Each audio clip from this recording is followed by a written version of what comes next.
let's see.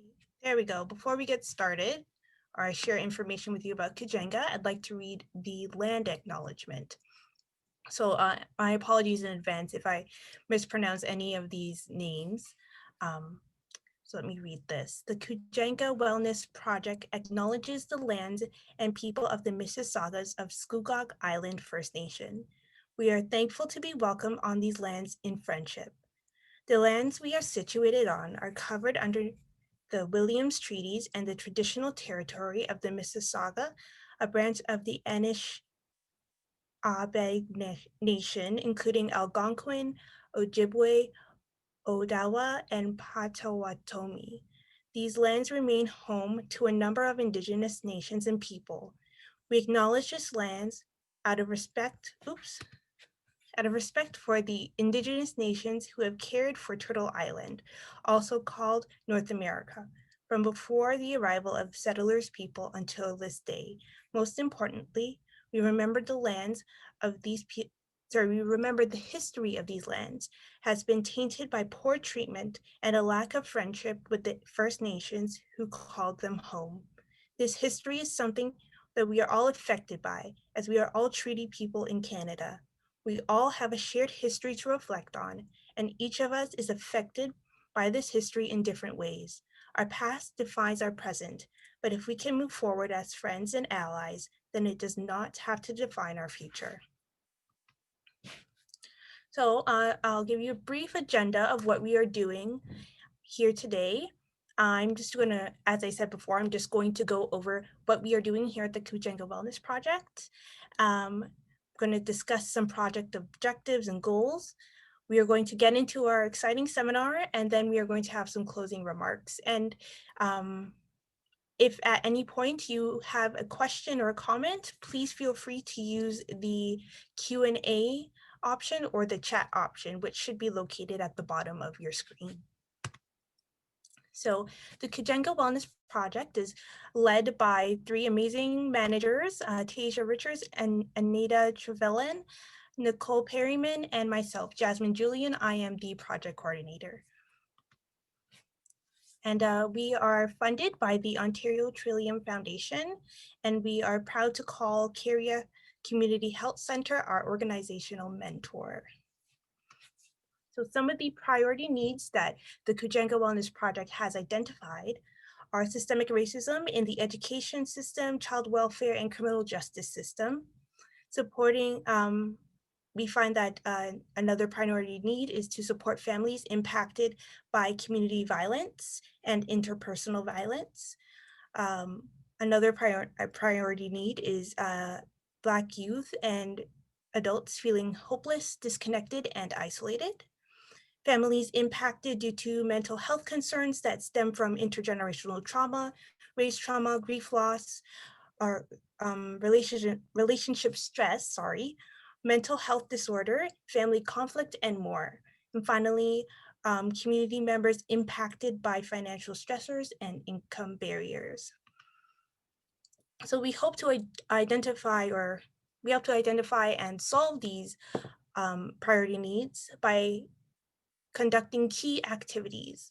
And some of these activities that we are hosting are a navigation line, an online resources library, a wellness fair, educational workshops, and webinars as well, and support groups and counseling.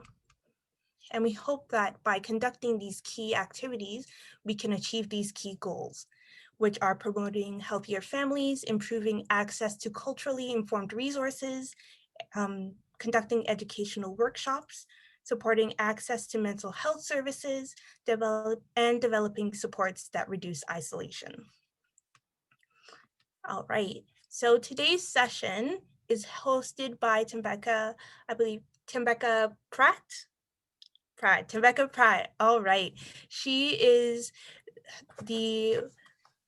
I'm going to let her explain it because she does it better than I do. But I'm really excited to introduce her. She has a wealth of knowledge to share with each and every one of you. So grab your notebook, grab your pen, grab some coffee if you need it, and just sit back and I will stop sharing so you can take it away. Tembeka. Okay, so hi everybody. Let me just share my screen and then we'll walk through this. Oh, actually, before I do that, put this into present mode first.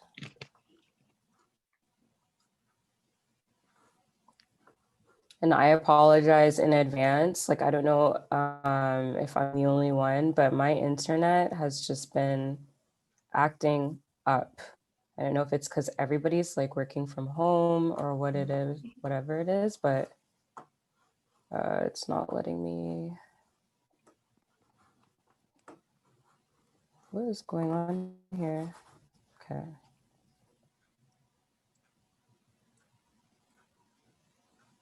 Okay. It is not letting me go back onto that Zoom screen. Sorry, guys. No worries. Do you see the option that says share screen? Yeah, I have two. I have two monitors, so I'm just gonna shut that off because I think it's confusing the system here. Okay, now let me go back to the Zoom. Okay, so let me share now. Here, share. Okay, can you guys see it? Yeah. Okay, perfect. So thank you guys for coming through. This is a presentation that I've put together that I've shared a few times just because I feel as though it covers a lot of like the core areas that people are always asking questions with. So let's get right into it. So a little about myself. So I essentially created a platform called Rich Her, and it's a lifestyle finance platform providing young Black professional women with simple financial tips and advice. I just felt like there was such a disconnect. I mean, I'm sure we all have bank accounts with one of the major 5 banks. And anytime you go into the branch for any advice, I just felt like a lot of people would say that they'd go in, they'd get their services that they needed, but they still walked out with a little bit of a gap in understanding what it is that they're doing. So because I have that background, I worked in the bank, well, my whole life essentially. I was just like, you know what, I have a lot of knowledge, let me just share it. And it started off as like a really small platform. It was just like family and friends kind of following me. And then when the pandemic hit, the page just blew up and I was like, oh my gosh, like a lot of people are looking for this. So that's kind of what kept me like moving on with the page. And so far I'm like really, really happy with all the people I've been able to help. So a little bit about me. So originally I'm from Ottawa. I was born and raised there. But then in 2016, I moved over to Toronto just because I know the job opportunities, especially in banking, are a lot better, I guess I would say. So Toronto was always like my main place to go. So I've been here, yeah, it'll be like 5 years in May. And I moved right into head office. So for 10 years, I've been in financial services. It's going to be 11 years in February. And I've worked with 2 out of the big 5 banks. And for 5 of those years, I spent in client-facing roles. So I was like a teller all throughout university. And then I moved, when I graduated, I moved over to a financial advisor role. And that was like one of the best jobs I ever had. I was able to like just meet so many people, different ages, different races, different backgrounds, and I was able to give a lot of people some quality advice. And then when I got to Toronto, I moved over to head office. So I've been a consultant in like process management, business transformation strategy. And I recently, as in like on Monday, I got a new role as a product consultant. So that's kind of like my journey within the bank. So here's what I wanted to go through: just the money mindset, financial self-care, saving and budgets, credit fundamentals, debt strategy, and investment basics. So if you have any questions, like feel free to like put them in the chat. I don't know what the format is. Did you guys want me to stop and answer questions, or do you want to keep the questions at the end? I think we can keep the questions until the end, but Okay. if at any time any of the attendees have any questions, just feel free to put them in the Q&A area and we will read them at the end. Okay, cool. All right, so let's get right into it. So the money mindset. So where do your opinions come from? That's the first thing I like to start when I meet somebody that's just like, I'm just bad with money. I don't know how to deal with money. Like that's such a poor mindset. And I always discourage people from having that sort of mindset when it comes to money. At the end of the day, money is money. We're going to need it to buy things that we need and fuel like the rest of our lifestyle. So if you start out right at the gate with a negative attitude towards money, it's really going to affect you like as you go on with your years. So the first thing is, where do your opinions come from, right? So reflect on who or what has influenced your spending habits or views on what you should be doing with your money. So a lot of us, come from, well, let me not say everybody, but for the most of us, we're first generation Canadians, our parents are immigrants, and oftentimes wherever your parents came from, money was handled differently. They have different banking systems.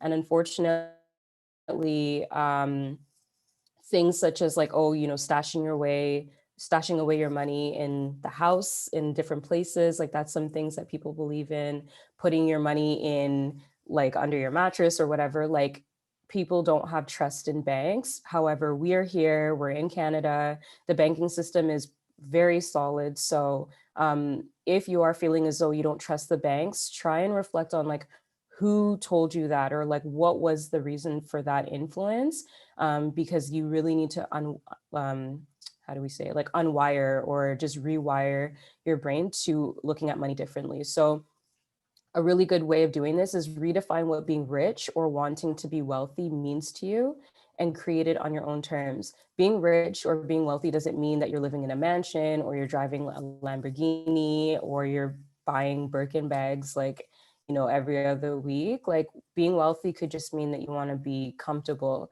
And being comfortable is, again, something that's up to you. Maybe renting for the rest of your life is what you want to do because then it allows you to travel around the world.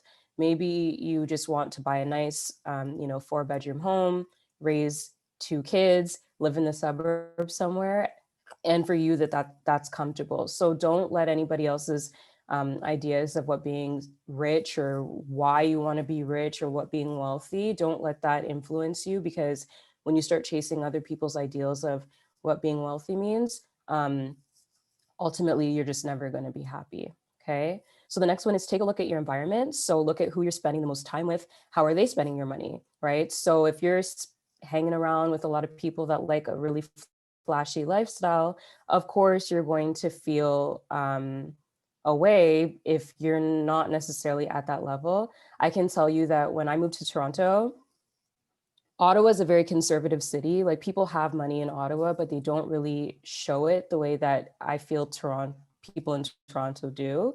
So when I first came here, it seemed like everybody had a Louis Vuitton bag. I was like, did I miss the memo? Were they giving them out for free one day? Like, why is everybody rocking designer? And I like designer, don't get me wrong, but I'm not really like fixated on buying designer stuff. But I did quickly find myself wanting to get designer. I was working on Bloor Street, so I was right in the heart of Yorkville. I had Louis Vuitton around me. I had the Chanel store down the street. I had all sorts of things.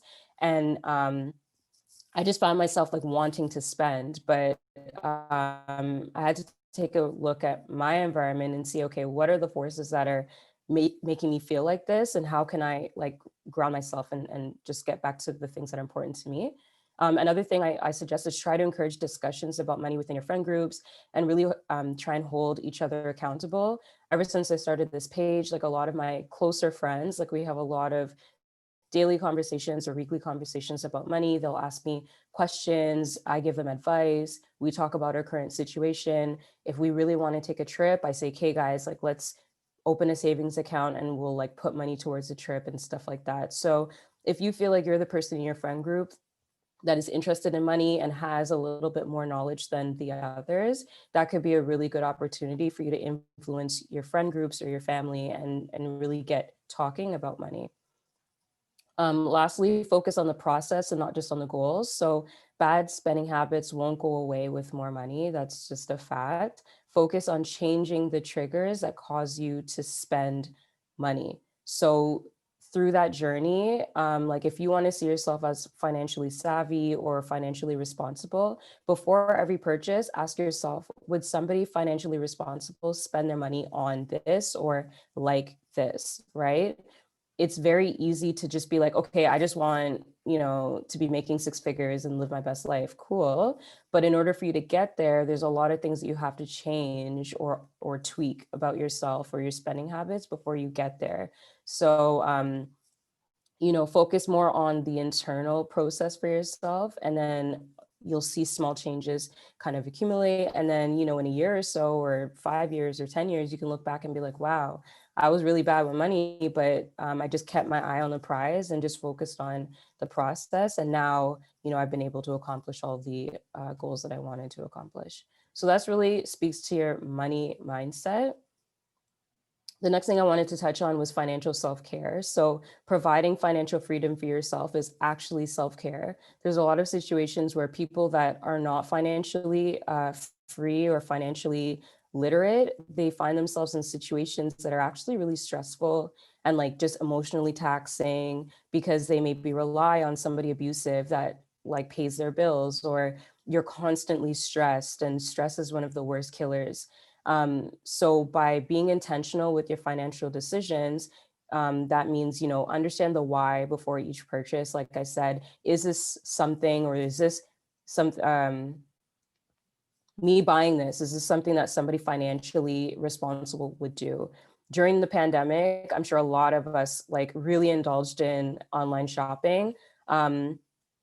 I'm usually an online shopper, but I was really dedicated for this time for me to just like see how long I can go without spending like any money. And every time I went to go buy something online, I'd be like, okay, but where am I going? It's a pandemic.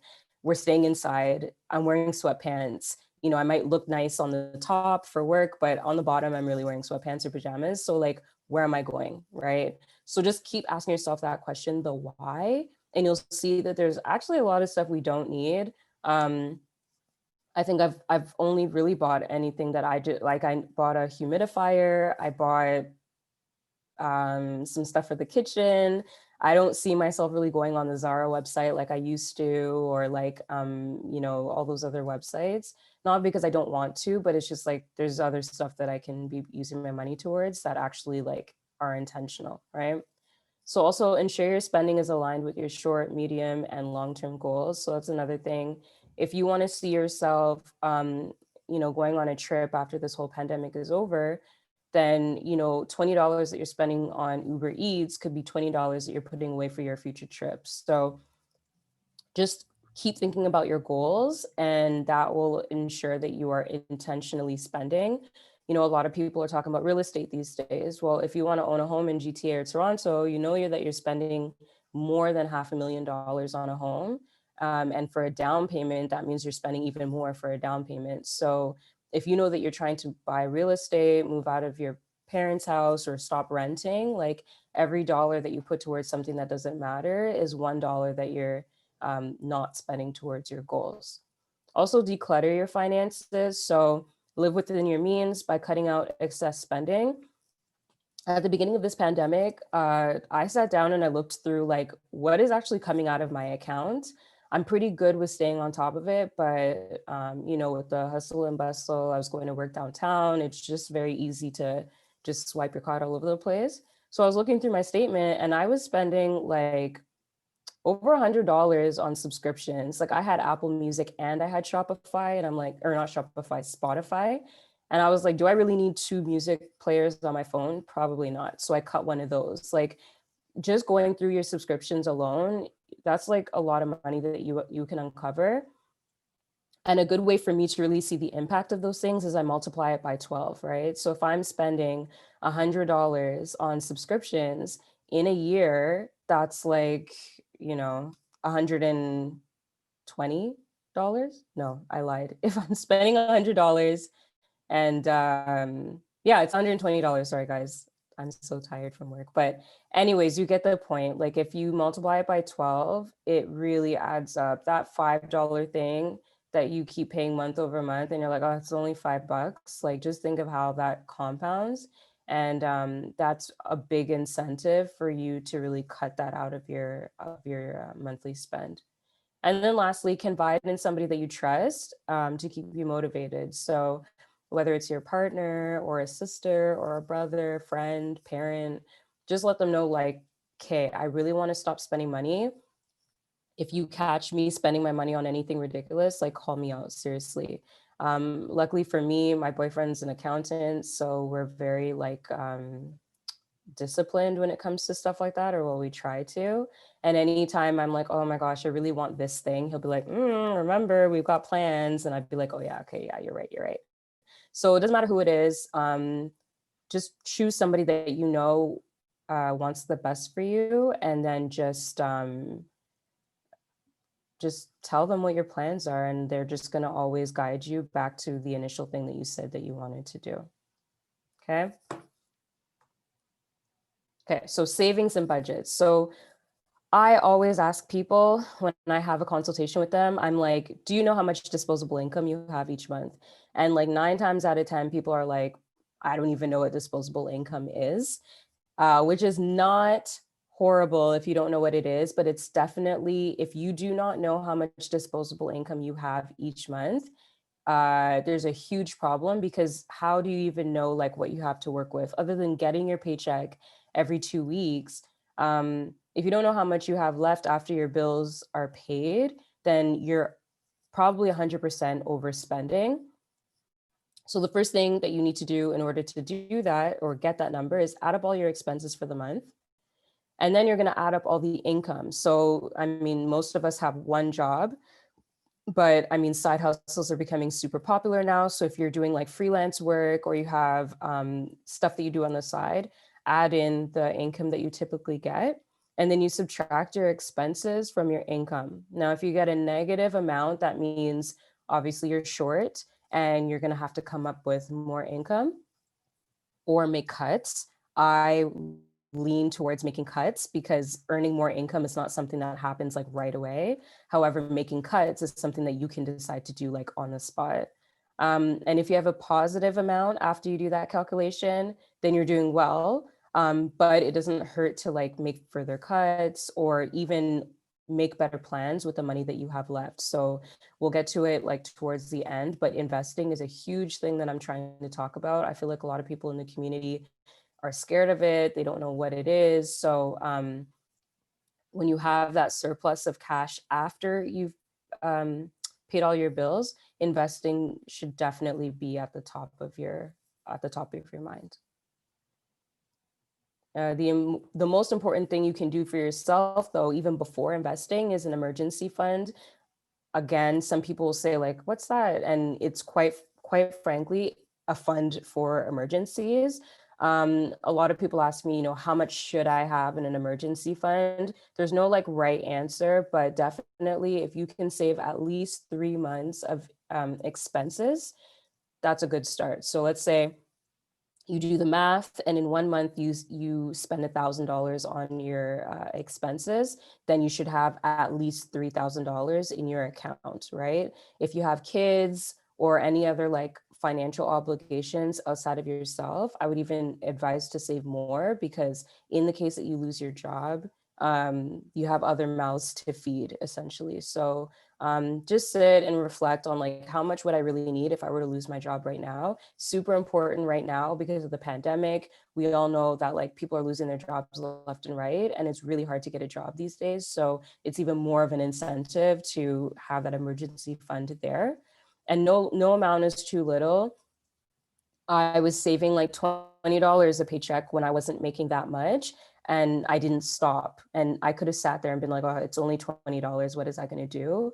But over, the time that I was working, it added up to quite a lot. So don't ever downplay how much you're putting aside. And remember that there's compound interest. Now, savings accounts are not offering that much, but they are still offering something. And what I mean by compound interest very quickly is like, if you put in $10 today and they're, giving you a rate of return of 2%, then that means, they're going to give you interest at the end of the month. And let's say, I'm not going to do the math in my head, but let's say with interest, it comes to like $12. Then that $12 is going to earn interest the next month. So let's say that $12 grows to like $15, and you kind of get this snowball effect when you put your money in a savings account, right? Also, I think it's more useful to use a percentage rather than a dollar amount. Again, it's totally up to you. But if you're somebody that, you kind of are flaky, you don't really like to do this sort of thing, just stick to a percentage. If you say 5% of my income is going to go towards a savings account, that means that 5% of any income, that means if you're making, $100 a week, I'm just making this up, then 10% is $10. But if you're making $10,000 a week, again, totally made that up, the 10% is relative to how much you're making at that time. So you don't have to crack your brain and be like, okay, how much do I want to put away?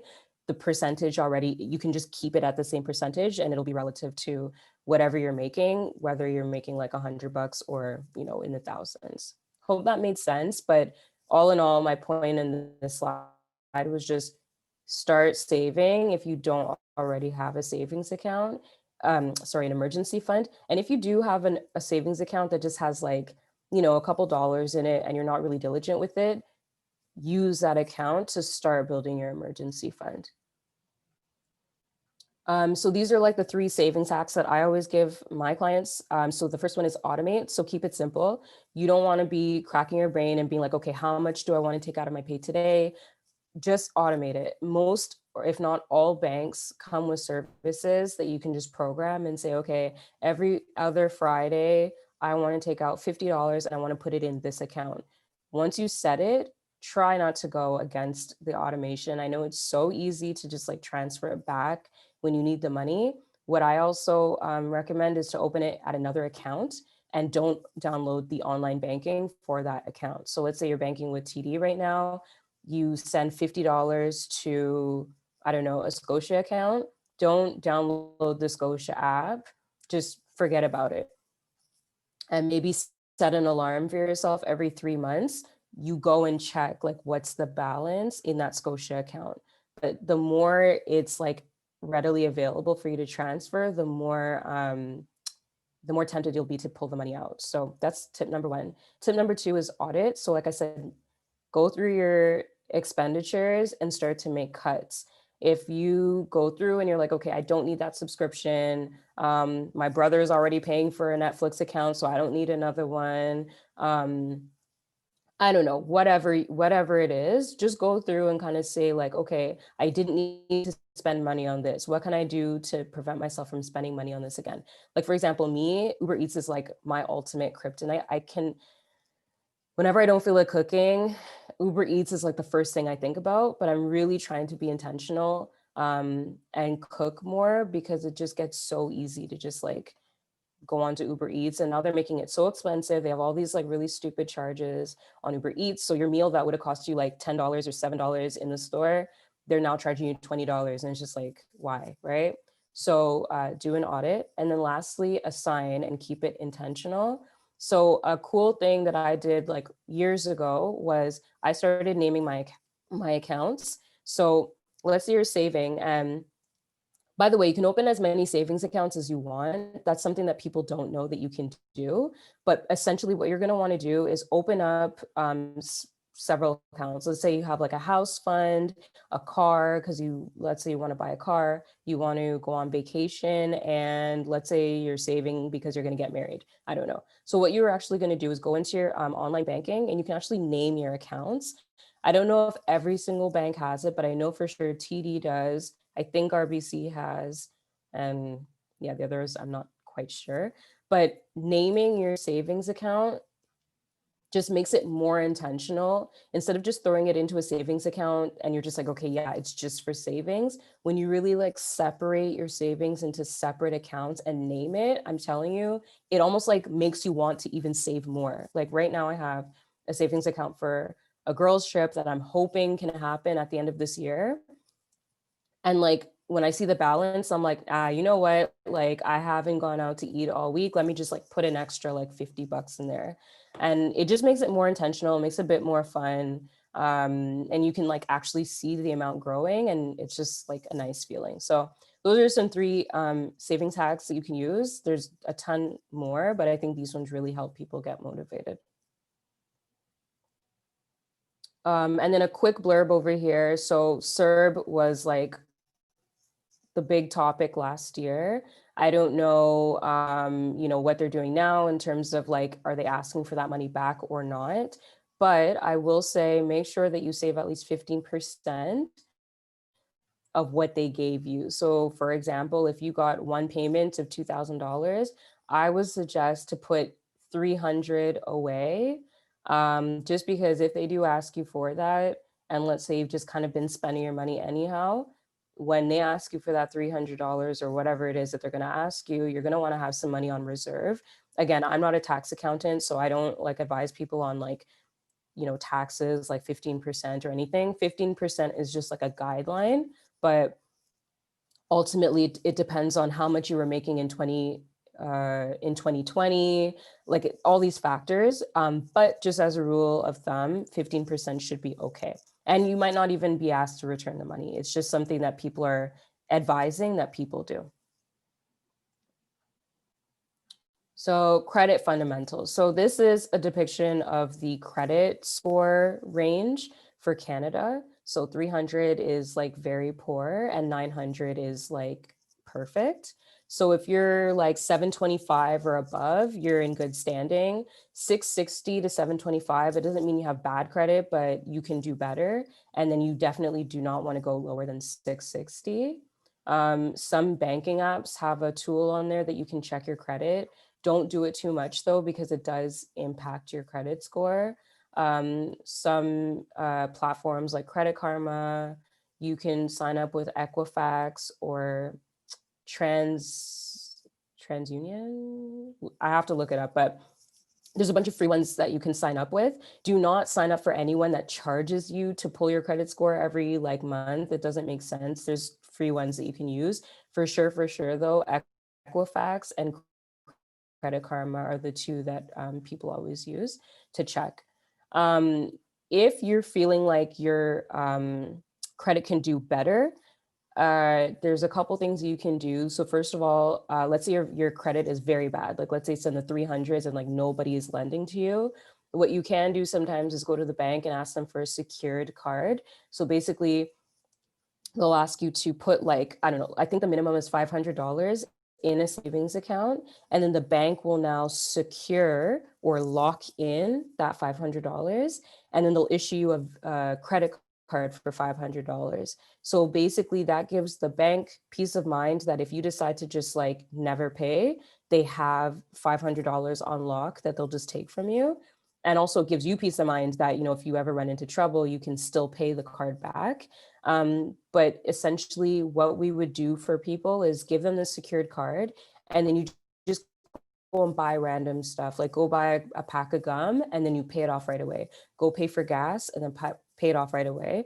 And that way it starts to build like good credit history. So even if your credit is not very, very bad, it still could be a good idea to kind of do those little things where you like use it for something small and then pay it back right away.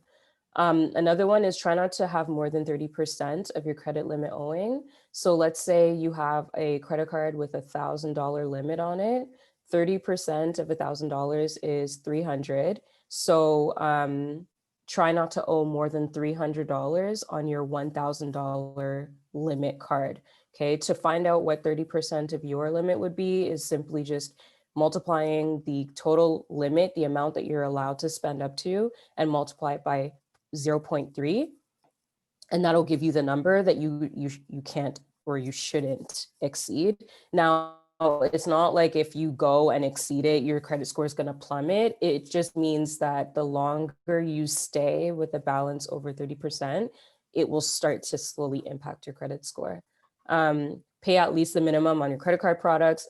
I've met a lot of people that just don't pay, and I'm like, girl, you can't be doing that. So even if like you cannot really afford it, just pay the minimum at the least. Anything less than the minimum is when you're really going to incur a lot of like fees, and then it's going to impact your credit score. So just pay the minimum if you can't do anything else. And then lastly, don't cancel any cards that you have a lot of history with. So I have a card that I've had since I was in university. I'm never going to cancel that card. It's not the greatest, like it doesn't really have any benefits on it, but it has so much of my credit history that if I were to close it, it would look like I have like no credit history. And actually, from the perspective of like credit people, like lenders, if you have no credit, it's almost as bad as having bad credit, because they don't know what to think of you. They don't know if you have good repayment habits or not. So yeah, that card that you've had since university, do not like cut it up or do not cancel it. If you do, it's not the end of the world. It just means that you're now going to have to spend a little bit more time showing them that you have good credit like behavior.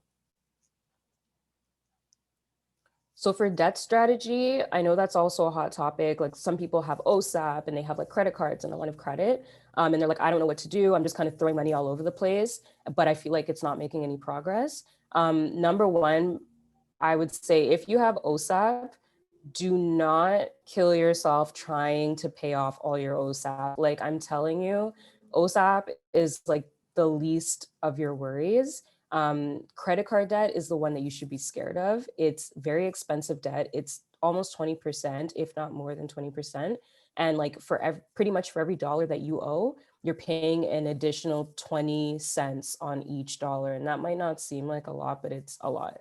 So for OSAP, just stick to the minimum payment that they give you. If you want to pay more, but never increase the minimum payment that they have for you. So for example, I had like a very small OSAP loan. I took out like $8,000, and 2,000 of it was grant. So actually it was 6. And they wanted me to pay $100. And I was like, oh no, I can pay more than that. But then I'm like, wait a minute. If there was a time, like let's say it was a tight month for me and I could only afford 100, I don't now want to change my payment to more than that, because now I'm like committing to a higher amount. So leave it to whatever they say. If you feel like you have more money to pay it off, but do not increase it. Now getting to the strategy part of it, if you have a bunch of different debt and you're like, I don't know which one to focus on, like, what do I do? There's 2 main methods, the Avalanche Method and the Snowball Method. So the first one is the Avalanche Method, and that's when you pay your debt off in order of highest interest rate to lowest interest rate. And the reason why this one's the most popular one is because you're actually knocking off the most expensive debt. So if you have like a credit card at 20% and you have a line of credit at like 5, you're going to focus your energy on that 20% credit card so that you can like get it done faster, but still maintaining the minimum payment of the line of credit as well. Don't make that mistake. Like don't neglect the other minimum payments of the other products just because you're focusing on one credit product. So in that same example, you would be paying the minimum payment for your line of credit, but you would be like aggressively putting money towards your credit card to pay it down. And then let's say you were paying like, I don't know, like $500 a month towards that credit card. Once you pay it off, then you're going to now put $500 towards the line of credit. I can answer more questions about that if you do find it a bit confusing, but essentially the benefit from that method is that you're paying off the most expensive debt first. And for the snowball method, you're kind of doing it the opposite. You're paying it down in order of amount. So you're paying off the smallest balance owing and then working your way to the more like the bigger ones. The reason why some people like that one is it's just more motivating. I do sort of like a mix of both, but if I had to choose one, I think I would probably pick the snowball method, just because there's something like really satisfying of like crossing off a debt from the list. So that one's pretty self-explanatory. You go through the list, you order it from smallest to largest, and then you start knocking it off from the bottom. And then there's this other one, the Snowflake method. So this is not really like a method per se, but it's one that you can combine with the other two. So basically, you're going to pay off your debt using small, like day-to-day savings. So for example, I don't buy a coffee in the morning anymore because I'm not working downtown, right? Every time I go downtown, there's like a million Starbucks around the corner. So I would always find myself just like, walking in and getting my coffee. Now I can use that $6. I can't believe I was spending $6 a day on coffee, but that $6 can now be put towards a debt that I would be trying to pay, right? Or let's say you uh, go visit somebody, like a relative. Like I know a lot of African cultures, they do this. Like you go visit somebody and then your uncle will give you like $20 as you're leaving. That $20 is like, oh yeah, like that could buy me, a meal somewhere, but put it towards debt instead. So this method can be combined with either of the two methods to reach your goals faster. Okay. Another strategy that's super effective, but I feel like a lot of people don't really think about it, or maybe they get overwhelmed, is debt consolidation. So this is when you take out a loan or use credit from one source that has lower interest to pay off the debt on something that has a higher interest rate. So for example, you have a credit card here that's at 19%, owing 2,000. You have a car loan owing 10,000 at 5%, and you have a line of credit which has 5,000 available for you to use, and it's 3.5%, right? I just made up these numbers. So what you would essentially be doing is you would use the $5,000 available on the line of credit because it's only at 3.5%. And if this was me, I would literally pay off this credit card like in a second. That's at 19%. Once you pay this off, you're saving yourself a ton of money. And you're going to find that every payment, I think the thing that discourages people the most is that when you pay off a credit card, like there's a lot of it that's not going to the actual balance, it's actually going to interest. But the lower the interest rate, the more your payment is going to the actual balance owing. So yes, you will owe now $2,000 on the line of credit, but it's at 3.5%. That means like every $100 you slap on there is gonna like really like go towards the balance on the line of credit. Same thing with this car loan. Like, let's say you were chipping away at it and you were like, oh my gosh, like I want this to go a bit faster. You could also put, money from a line of credit at this interest rate onto the car loan, which is a higher rate than the line of credit. Ultimately, in the long run, this strategy will save you a lot of money in interest costs. Okay. Also, if you have any questions on debt consolidation, like let me know. I know it's a bit of like a abstract thing to think about, but trust me, it's super, super helpful. All right, and now investing basics, right? So before I even get into any investing like discussions, I always ask, the first thing is, do you have any high interest debt? And by high interest, I mean like anything that's like 10% or more is considered high interest. Hence why I say credit card debt is like the worst debt that you can have. So if you do have high interest debt, like now, I sort of changed my opinion on this, and I'll get into that into a second. But just for the most part, if you have high interest debt, don't even think about investing so much. You really should be focusing your efforts on paying off your credit card debt. The reason why is on average, an investment gives you a rate of return of 5%. And your credit card costs you 20%, right? So if you think about it, every dollar that you put into your credit card, it's costing you an extra 20 cents. Whereas every dollar that you invest, it's earning you 5 cents on the dollar. So when you think about it, if your credit card is costing you, is at 20% and your rate of return on your investment is 5, it doesn't really make sense. You're literally earning money on your investment to essentially go pay off on your credit card, right? So it's kind of counterintuitive. And that's why they say don't even like bother with investing first, take care of your high interest debt.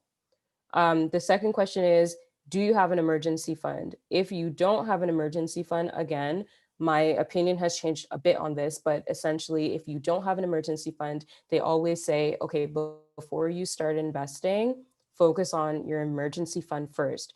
Reason being is, let's say you were living paycheck to paycheck and you had no savings and you're like, okay, I'm going to start investing in the stock market. Essentially, if you put in $1,000 into the stock market and yeah, like right now it's booming, you're happy, and let's say it just tanks one day and you're left with nothing. Not only have you lost your investment, now you don't even have any savings. So again, to save yourself the mental, oh, and also, yeah, without a savings, any emergency savings, you're constantly anxious because you're like, oh my gosh, if this investment tanks, I don't have anything left. Whereas if you start investing after you have some sort of money on the side, at least you can be like, okay, if this goes down a little bit, I'm okay because I know that I'm taken care of in my emergency savings. So, two things to think about. However, the one thing that I did want to get into and that I have sort of changed my opinion on is the fact that there are so many, well, I won't say so many, but there are starting to be a lot of platforms that help millennials start to invest without a large minimum investment amount. So back in the day, it used to be like, oh, if you want to get into investing, especially with somebody that manages your investments for you, they'd say, okay, you need at least $1,000 to get started. But if you're like struggling already, like who has $1,000 just sitting there for you to go and now give to somebody else, right? But now things like Wealthsimple, which is my all-time favorite platform to use. I'm not sponsored by them. I don't work for them, but Wealthsimple is my absolute favorite. You can literally start investing with like your spare change. They have a service on there called Roundup that I'm a fan of.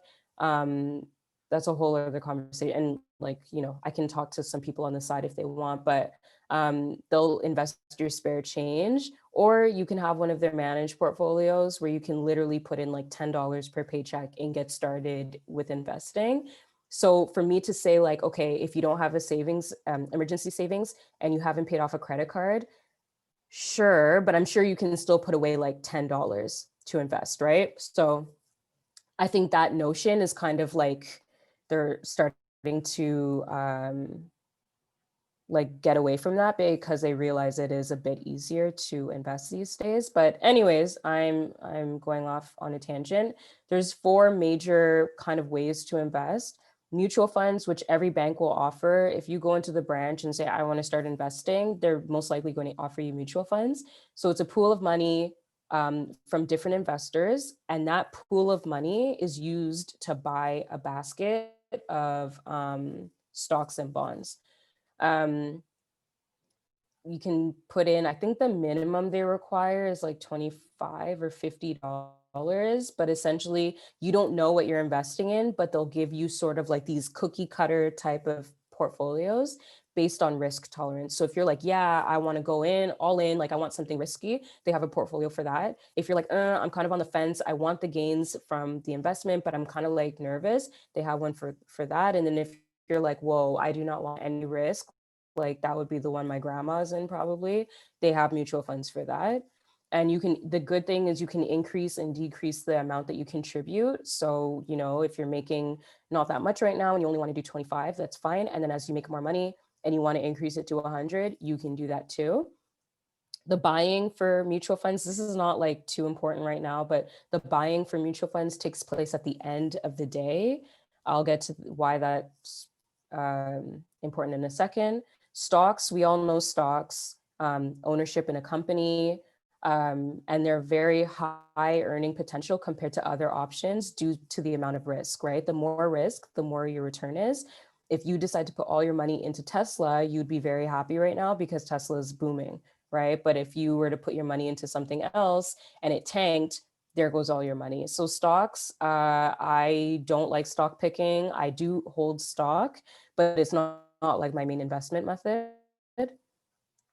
The third one is a Robo Investor, just like Wealthsimple, where you feed them like whatever money you want, like $10, $25, 100, whatever, and they will invest the money for you. So it kind of sounds like a mutual fund. The only difference is with mutual funds, it's managed by a human, like a fund manager that gets a salary, and that salary is paid for through the fees that you pay.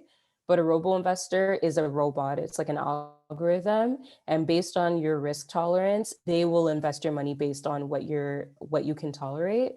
And that's why robo investors are cheaper, and it removes the emotion from investing. So fund managers, they might have a hunch that something will do well, but an algorithm doesn't have hunches or gut feelings. It just does what it does based on the algorithm. So that might scare you, it might not. Honestly, I've done both methods and I don't see any difference. So I'm happy with my robo investor. And then lastly, ETFs, which is a new favorite of mine. I love ETFs. They're like mutual funds, but really it's like a basket as well, but it's a bunch of different stocks. So there's one called the S&P 500, and basically every stock in there is the top 500 companies in the US, for example. There's another one called the QQQ. If you're into tech, like Tesla, like Apple, Google, all that stuff, it's a basket containing all of those companies' stocks. And you can get pretty creative with it. There's some that are like themed for all sorts of different things. And the buying takes place throughout the day, just like a stock. So if you were to go on any trading platform right now, well, not right now because it's the evening, but the market's open from like 9 to 4, I believe, you can buy an ETF anytime between those hours. But a mutual fund, you can only buy it at the end of the day. And the reason why that's important to know is because if a company does very, very well, like in the morning, and then let's say towards the end of the day, it crashed. Let's say like yesterday with whatever happened in the US yesterday. Let's say the stock market was great in the morning, and then Trump's minions decide to do what they did yesterday. I'm pretty sure the American market was not looking that hot towards the end of the day. So if your mutual funds were like purchased at the end of the day, you would probably see that the investment wasn't worth as much at the end of the day because of what happened in the US.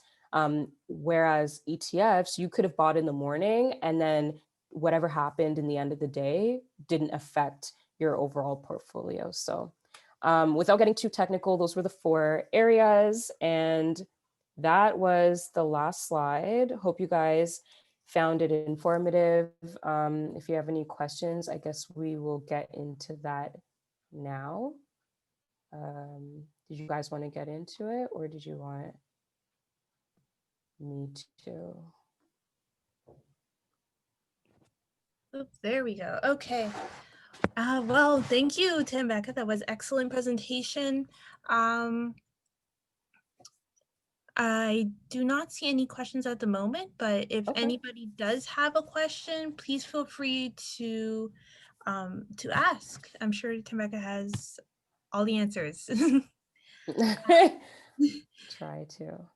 She'll try to. And don't be like, no question is silly or anything like that. So I've used Wealthsimple as well, but have not used okay, so let me just get into Wealthsimple a little bit. So Wealthsimple has 2 apps, right? They've got an orange one, which is just a normal Wealthsimple. And then they have a blue one, which is like Wealthsimple Trade. So I have both. The one that I was talking about with regards to robo investing, that's the orange one, where, like I said, you just create a profile, they'll ask you a few questions, and then they ask you how much do you want to put into the portfolio every like week or every month or every 2 weeks, whatever you want. That the act of them investing, the act of them investing in the portfolio, that's the robo investing part. But you use a trade. So yeah, that's exactly the other one, where you just go on there, you type in, okay, I want to buy Apple stock today. It'll pop up, you select Apple, you say how many Apple shares you want, and then you're done.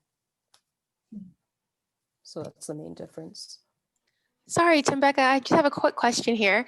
So how do you suggest people who have a difficult relationship with money change their habits to have a better relationship with their money?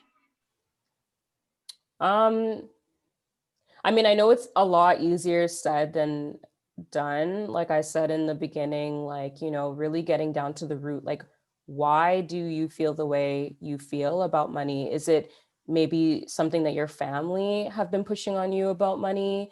Is it, you know, somebody used money to like tear you down, or like, you know, you were in an abusive relationship and money was what that person used to manipulate you? So I think getting to the root of it first is like the only thing that you can do at the beginning, because if you just ignore the triggers, then you're not going to get anywhere.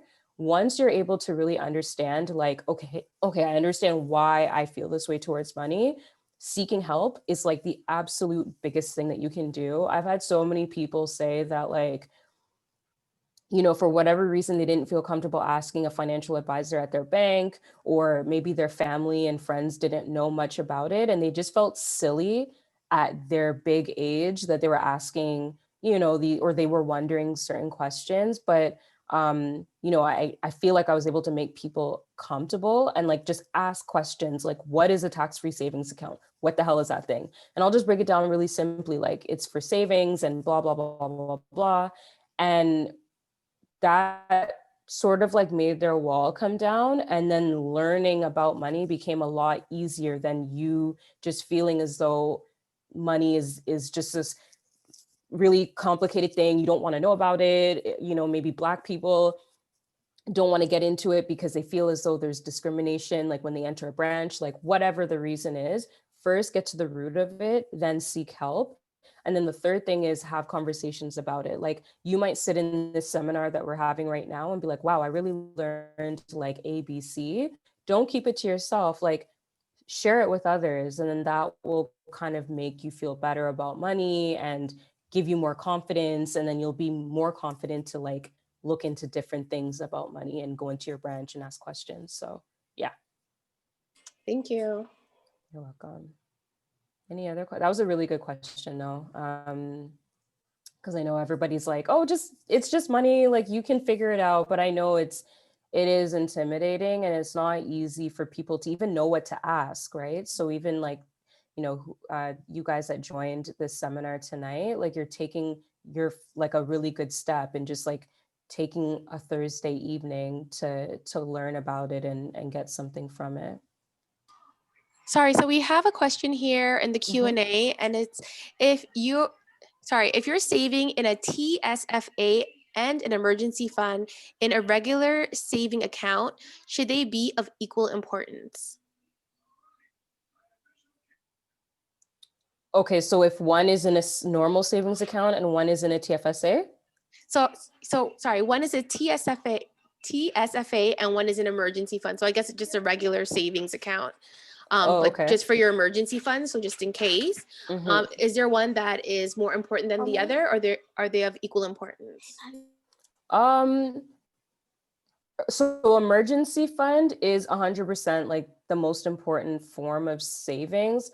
Whether or not you put that in a TFSA or you put it in just like a normal account, um, honestly, interest rates are so low right now, it doesn't even matter, honestly. The only thing you have to be really careful about is the rules regarding TFSA.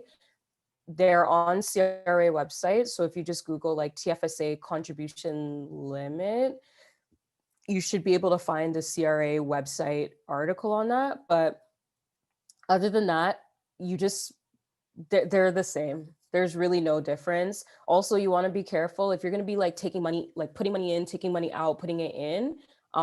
That's also going to like really mess up your calculations for the TFSA. So just make sure you really understand the rules of the TFSA before you use it as an emergency fund.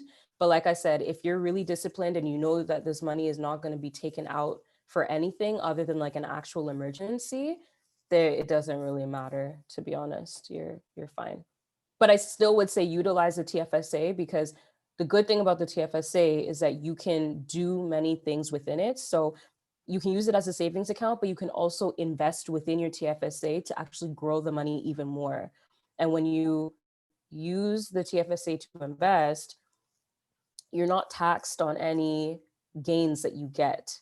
So again, I know it's getting a little bit technical here, but in a normal savings account, all you can do is just put money and take it out. But in a TFSA account, you can save it as cash. You can buy, GICs, like some of the old school forms of investing. And then you can also invest within your TFSA in like stocks, ETFs, mutual funds. So the TFSA is a lot more versatile, but you really need to pay attention to those rules because CRA don't play. Okay, so we have another question from the Q&A, which is, what do you think about life insurance? Who should get life insurance? Who or when should you use alternative tools? Oof. Insurance is not my area of expertise. I have life insurance just because, like I just felt like I'm 29. I was like, if anything were to happen to me, here, the guy that sold it to me, it doesn't apply to me right now, but I know eventually it will. You might hold assets like a home or a car or something of like great value. And God forbid, if something were to happen to you, your loved ones will be left with the burden of those expenses, right? Like who's going to pay off your car? Who's going to pay off your house? Even your funeral costs, like who's going to pay for that? And if you know that your family is not in the position where they can just like shell out the money for that type of stuff, insurance is important because it now creates a situation where your family will be fine. In terms of like where to go and who to get it from, I cannot advise on that. I know like who am I with right now? I'm with Manulife, because they have a cool little program. If you're healthy, they'll give you like an Apple Watch or whatever. But like other than like that, like why did I go with them? I just happened to meet somebody who sold it to me. He went through everything in great detail. I asked questions and then I kind of just signed up with it. Yeah, that's really all I know about insurance. Sorry, guys. But there's like insurance is like a whole different like thing on its own. Like you need like a license and all of that. So, and the banks are not allowed to sell insurance. So I was never exposed to any like insurance stuff. So that's why I don't know anything about it. Okay, and then another question here from the Q&A, which is, if you have substantial credit card debt, around 20K, should I prioritize debt repayment over saving or investing?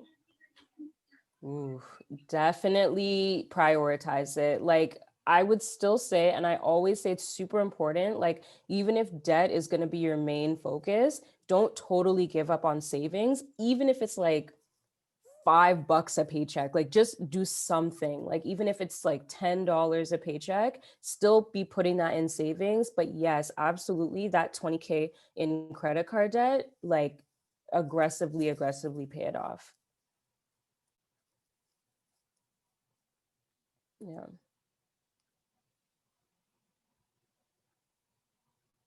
All right, thank you for those answers, Tembeka. You're I welcome. have a question for you. Mm-hmm.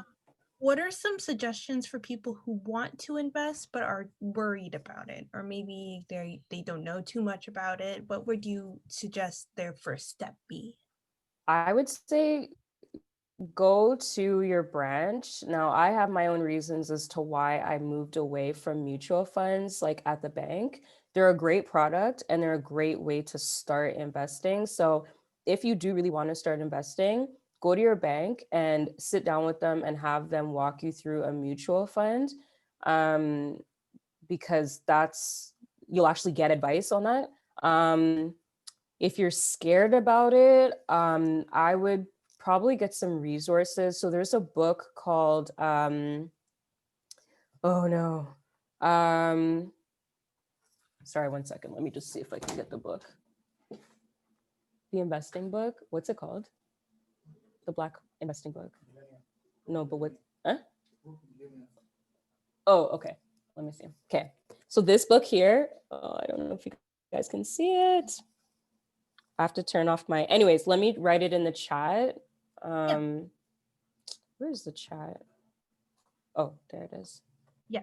It's called Broke Millennial Takes on Investing, and it's by Aaron Lowry. So if you're looking to, it is written in the States, so there's maybe some references that don't apply to Canadians. But if you're looking for like a good kind of like walkthrough that isn't too technical, that book was really good, because she really goes through like what it is and what it is. Oh, sorry. Yeah. It really goes through like what it is to invest and stuff like that. But if you're scared about it, honestly, just go really slow. A lot of people just think investing is like stocks. And I think that's like the worst thing you could ever do to start investing, because you will see your money go really high and like really low, and it's going to scare the crap out of you. So doing something like a mutual fund with the branch, they have sort of high fees, but it's worth it in some ways because you can actually pop into a branch and like ask them questions. If you're looking for something that's low cost, I would do a managed portfolio through Wealthsimple. They have lower fees because it's a robot managing your stuff. And I would go with like the orange app, not the blue app, the orange Wealthsimple app, and start with like $10 a month and just like gradually work yourself into it. Don't get caught up with these crypto guys or these Forex people or these like stock people. They are like on the extreme of like risk. And if you're scared, like don't even try and like talk to those people yet. Start very slow and then like work your way up. And this is Chris Johnson. I've never heard about Chris Johnson, but that's another. I really wish there were more Canadian references. There's also this podcast that I do listen to, and it's called Mo Money Podcast, and her name is well, you can look it up. It'll come up right away, but she's Canadian. She's like out of Toronto. Her name is Jessica Morehouse. Yeah, exactly. So that's a good one to listen to, because it's like you can listen to it when you're like in the shower or driving or like cooking or whatever. So I enjoy her podcast a lot too. So Excellent. Thank you for the recommendations. you're welcome. So I understand that you did mention a secure card as a way that people could improve their credit score, but do you have any other tips that people can use if they are looking to do that? Yeah, so secured credit card for sure. Using your credit card and then paying it off right away, that's a really good one too. Yeah, keeping the balance lower than 30% of your total limit, that's another one. And yeah, I think those, like honestly, when I was in the branch, like those were the things that we advised clients to do, because that's the most effective way. Obviously, paying your card off on time, that's a huge one. Like don't miss payments. And yeah, just like honestly, credit cards are like the absolute worst. And I'm saying this like just because I do care, because I know credit cards get people in a lot of trouble. They're the worst product ever. Like credit cards are meant to suck you in, and especially the society that we live in, everything is like, oh, get it now or like whatever. So yeah, just avoid it, but obviously we need it for some things. Also, I find a lot of clothing brands now, they have that like thing Sezzle or whatever, where it's like, okay, you can get your thing and you can pay it in like 4 payments. Don't do it. Like again, like it's just another trap to keep people more like in debt. If you can't afford it, just don't buy it. Another thing that I tried, and surprisingly, this is like something that they tell people to do a lot, but I didn't really feel I needed it because I'm pretty disciplined. But saving for a purchase is actually life-changing. I bought something that was around like $300, and I was like, you know what, let me just try and do this thing where I save for it first. So leading up to the purchase, I set aside like $50 every pay or whatever. So then when it came time for me to pay that $300, I literally felt no guilt. Like it was like, oh yeah, like I have the money in there, like it's fine, like take my money, whatever. But typically when you buy something that's a few $100s, it kind of stings, right? You're like, ah, man, like I can't believe I'm about to put down like a couple hundred. But when you save for it, it's like so like you're like, yeah, sure, take my card. Like I have the money, it doesn't matter. So that's not really credit card related, but it will stop you from racking credit card debt, I find, if you save for things first. Yeah. Yeah, definitely. I've done that a couple times, and Mm-hmm. I know what you're talking about. No guilt at Yeah. all. No guilt, none. Yeah. I'm just going to take a quick peek into the chat. Mm-hmm. We have another recommendation for a podcast on finances. I think it's called Clever Girl Finance. Have you? Yes. Yeah, she has a really good Instagram too. Again, she's based in the States, but to all my Africans out there, she's Nigerian. So that's like she's really cool. She has a website too, and like she's super resourceful. And she lays things out like in very like plain language. So Excellent. yeah. Then you have some support in the comments as well, saying that they understand what you're, I think it's Alua. I'm sorry if I mispronounced Mm. your name, but they definitely understand what you're speaking on. And I assume they appreciate all the advice that Oh, you're giving here today. thank you guys. Thank you. All right. Um, so I'm sure that we may know of a young person who's possibly interested in getting into finance. Maybe there are some watching or listening today.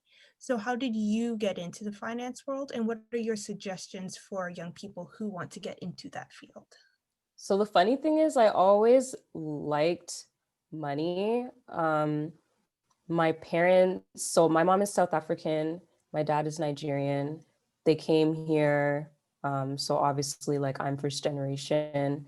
Um, my parents are good with money, but my dad in particular, he's like very good with money.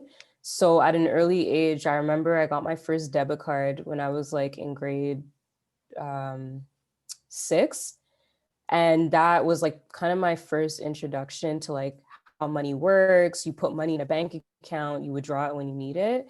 And my dad was super big on savings. So that was just something that stuck with me. And then when it came time for careers, and depending on who went to high school here, we have to take careers class in like grade 10 or something. So um, when I did my like personality test, it came back that like I like to give people advice, but I'm also like driven by like money and like financial related things. And it did resonate with me a lot. So I went to Ottawa U. I started off in a degree in finance, but then I switched and did economics with a minor in business and what's it called? uh, public administration. And then but I always said I wanted to work at TD. Like that was like my dream job. I don't know why. My family banked with TD. I just really liked it. I worked for the government for a summer student program, but I was applying to TD as a teller, and I got the job. So really, my like passion for finance started in my teller role. I would say if somebody's looking to pursue an area like a career in finance, there's different aspects to finance, of course. Like there's the very, very like technical finance stuff. But if you're looking to just like be in banking, definitely starting off in the branch is like your best exposure to it, because you really see like how the Canadian banking system works. You're able to get certain certificates and designations in providing financial advice to people. And then the more you have conversations about it, of course, it's going to spark an interest if that's something that you're into. So, you know, some people look down on the branch or as a teller and they think like, oh, like that's not really a great job. But honestly, it was the best job of my life being a financial advisor.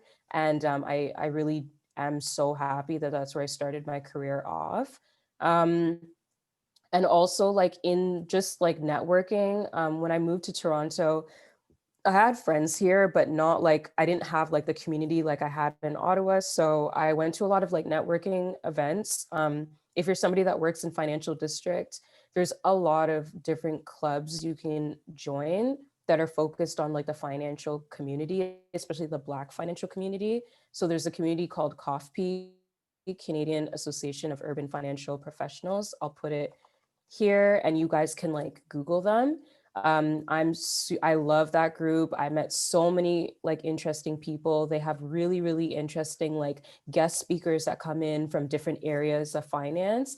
And they can talk about like what executives are talking about in the financial world and stuff like that, like real estate, like investment banking, stuff like that. So yeah, I've just been like, I just like network. I like to read books about it.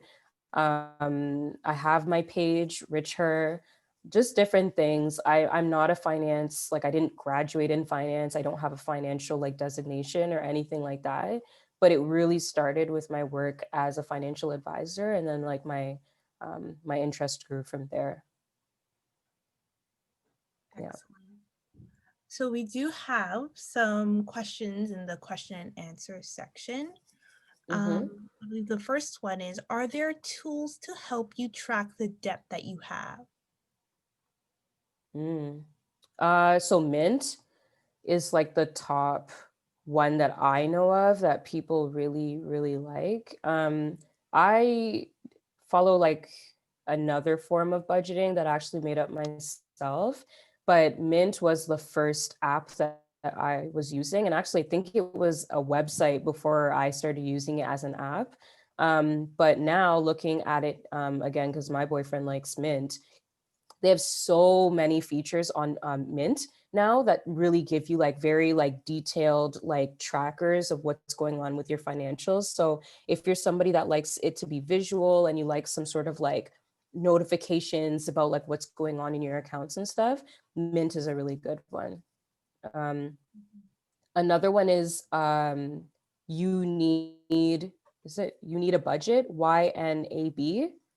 I think that's what they call it. A lot of people like that one too. I'm just like clarify why you need a budget. Yeah, you need a budget. They have an app as well, so that like you can track your stuff. But honestly, like you shouldn't have too much problem tracking your debt, or do you just mean like tracking it in one place that you can see everything? Because most institutions come with their own apps, so you should be able to quickly just like log onto the banking app and see like in real time what you're owing. I'm not sure if this attendee can clarify. Um, Yeah. so what are, sorry, are what you're saying that there are no specific tools that can be used to specifically track debt, or Yeah, like other than Mint, I don't know of any like particular apps that are just like made to consolidate debt from different sources and like lay it out for you. But if you're like only with like one institution, then the financial apps like the TD app, CIBC, whatever, they're super useful to like track that stuff. all right, thank you for that. Yeah. We do have another question. Do you recommend any courses to learn trading and investing, preferably in person and after COVID? Um, so here's the thing, like I feel like there's a lot of seminars, but they focus on like stock training, and I really don't like that. Like I'm telling you, like people have this conception that or misconception that trading means just stocks, period. And then you see a lot of like beginners just jumping into that, and it's super risky. I haven't come across one myself where they like walk you through the different investing.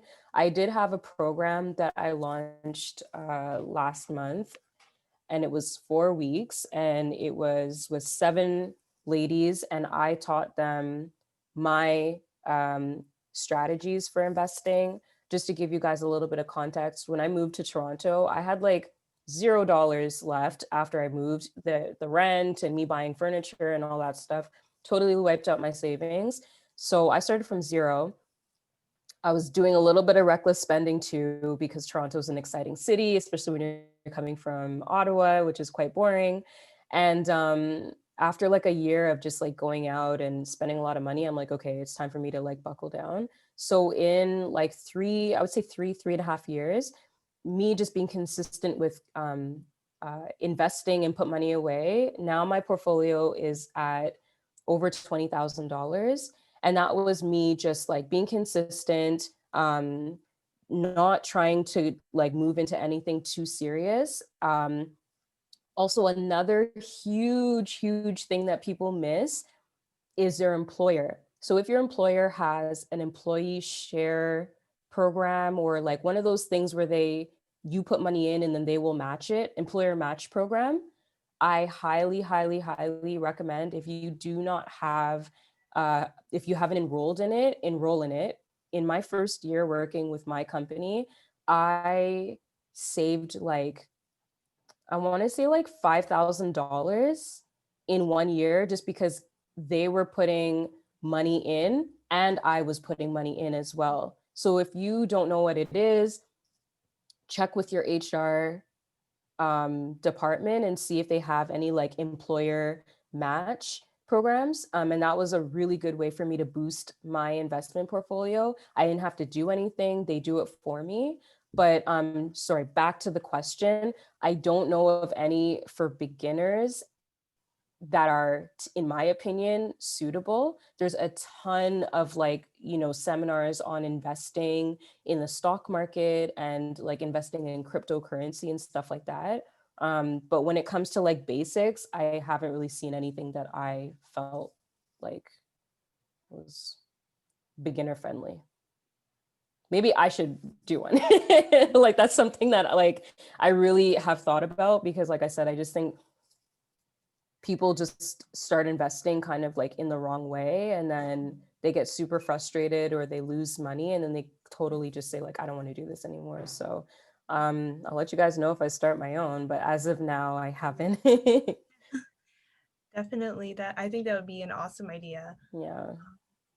I'm not sure if you know much about it, but could you maybe give your thoughts on cryptocurrency? I've heard the term, but I'm not exactly sure what it is. Maybe if you can go Yeah. into that a little bit. So like my boyfriend's probably gonna kill me, because he's really into cryptocurrency, like understanding it and stuff. But from what I know, it's basically like literally a digital currency. So I mean, things are shifting all the time in terms of like our society and just the systems and institutions that we have. So we're all very used to going to the bank, taking our money, putting it in the bank then using our money to go lend out to other people. And it's just a whole system of just the bank using our money to fund other things and stuff like that. So cryptocurrency is basically a digital form of that. Like there's no middleman anymore when it comes to like currency. You're essentially your Bitcoin or whatever. Bitcoin is a form of cryptocurrency, but there's other ones. I don't know the names of them, but I know Bitcoin is the most popular one. And basically that Bitcoin represents currency. So I think today Bitcoin is worth like some stupid amount. I think it's like 50K right now. So I'm doing a quick, oh wow. So yeah, it's worth 49,250 Canadian dollars right now. So basically, but not everybody owns like one bit, like you can own fractions of a Bitcoin, but essentially you can use it to buy anything. Like you can use it to buy books, you can use it to buy furniture, clothes, or whatever. but it's not there yet. I don't think people are there yet in terms of using cryptocurrency as like an actual currency the same way we use money from our bank account. But I think the vision for cryptocurrency is that we're not going to deal with the banks anymore and those institutions of there being a middleman in between us and things that we want to buy. Cryptocurrency will just really open up the world in terms of just purchasing goods and services, all with this like electronic currency that's universal, really.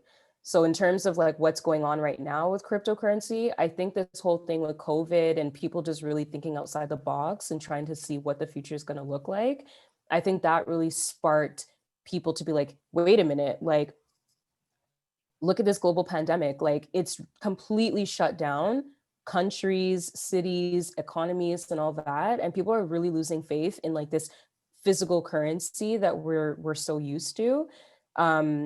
So I think that's gotten a lot of people thinking outside the box. So I think that's the reason why the value of Bitcoin alone has skyrocketed within just this year, because people are like, I don't want a situation where my country like locks down and banks say, no, you can't withdraw the money that's in your account, right? So yeah, that's what I know about crypto. You can trade it like you would trade any other stock. So for example, if you had Bitcoin like 2 years ago, obviously now it's worth like way more than it was before. Therefore, you can buy more things. And that's really all I know. You can't really predict the value or like where it's going to go in terms of value. It's all just the more people that want Bitcoin, that drives up the price. And then as people sell off Bitcoin, I think that's when it like goes back down in value. But it essentially works like any other stock that you would trade. All right. Thank you for explaining that. It's been on my mind for I hope I did a good job. We do have another question. Is wealth simple, beginners friendly? Absolutely. I totally live by like they should hire me at this point, because I've really put it out there. Literally, you will go onto Wealthsimple, you'll create your account, you'll answer a few questions so that they can assess what your risk tolerance is. Once you have a profile created, you set how much you want to contribute, and boom, that's it. Okay, Yeah. thank you. All right. I'm not sure if we have any other questions at this time.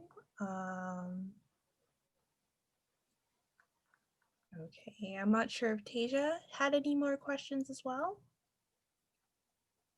Nope, no more questions. Okay. Right. Thanks, guys. And if you have any other questions that you're like shy or like maybe we just ran out of time, I answer questions in the DM a lot. So you can slide in my DMs and ask me something. I also do consultations. So if you go on the Instagram account and you click the link in the bio, I do 30-minute free consultations just to see like where you're at and what areas you need help in. And then from there, I offer my services in that case. But if you just have like a quick question, I usually answer it in the DMs.